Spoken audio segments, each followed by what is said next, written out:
Welcome to Souped Up Recipes. Today we're making a hearty, nutritious pork meatball soup.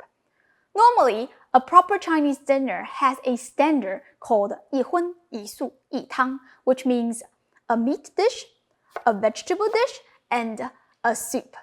This recipe basically has it all, and it's so easy to make. Please hit the like button and let's get started. You will need 300 grams of ground meat. However, the supermarket that I went to today didn't have any, so I just picked up some pork meat for stew and grind it using a food processor. Season the ground pork with 1.5 tablespoons of soy sauce, 1 tablespoon of oyster sauce, 1 tablespoon of Chinese cooking wine, half teaspoon of ground white pepper, half teaspoon of garlic powder, and 1 tablespoon of cornstarch. Mix well and stir the meat in one direction for a few minutes to develop the texture. Set the ground pork aside. Let's prepare the daikon radish, which is one of my favorite vegetables to put into soups. It adds a subtle sweet taste and a mild mustard flavor.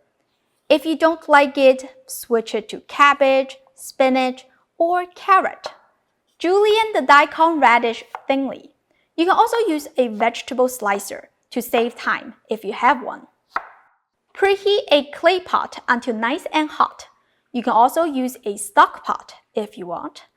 Add oil and some white part of the scallions. I reserve the green part for garnish. 1.5 tablespoons of minced garlic and 1 tablespoon of minced ginger. Yes, the garlic and ginger are previously frozen, which is one of my time-saving tips. Cooking is very easy.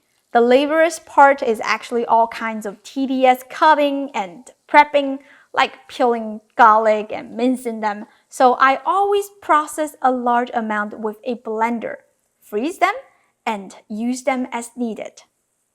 Stir over medium heat for 2 to 3 minutes, or until the garlic and ginger are defrosted. Pour in 4 cups of stock. I'm using chicken stock, but beef, vegetable, or pork stock will also work. Bring it to a light simmer, not a full boil. Then switch the heat to low. We will start forming the meatballs. Grab a handful of the meat and squeeze. The meat will naturally form into a meatball in between your thumb and forefinger. Use a spoon to scoop the meatball and carefully drop it into the stock. You must dip your spoon into the stock between every meatball to prevent sticking. By the way, do not add the meatballs to boiling water. Otherwise, the bubbling activity will break the shape. Alright, all the meatballs are in the soup. Add the julienne daikon radish. Now you can crank up the heat, bring the pot to a boil, and continue to cook this for 3 minutes. Season the soup with some salt to taste. I used 1 teaspoon. Last, sprinkle some diced green part of the scallion and cilantro as garnish. I can't wait to give this a try. The meatballs are tender, juicy, and flavorful. Oh, the soup is surprisingly fragrant. You know what? If you toss in some noodles, you can make this into a delicious one-pot dinner meal. Although this recipe seems ordinary, sometimes the simple home-style cooking is the most comforting. I hope you give this a try soon. Before you go, I have great news to share with you. My cookbook is finally ready for sale. You can click the link in the description and purchase this great Chinese cookbook. I have been working on it for the past 3 years, and I can proudly say that this book is going to be your ultimate guide to cooking authentic and delicious Chinese food.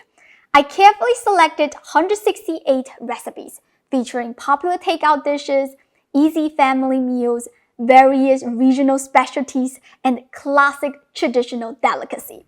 Each recipe comes with a demo video, step-by-step photos, clear techniques, and secret tips. Whether you are a beginner or a seasoned chef, you'll be able to cook better than takeout and savor the local meals like the native Chinese. Alright, Thank you for watching, and I'll see you next time. Bye!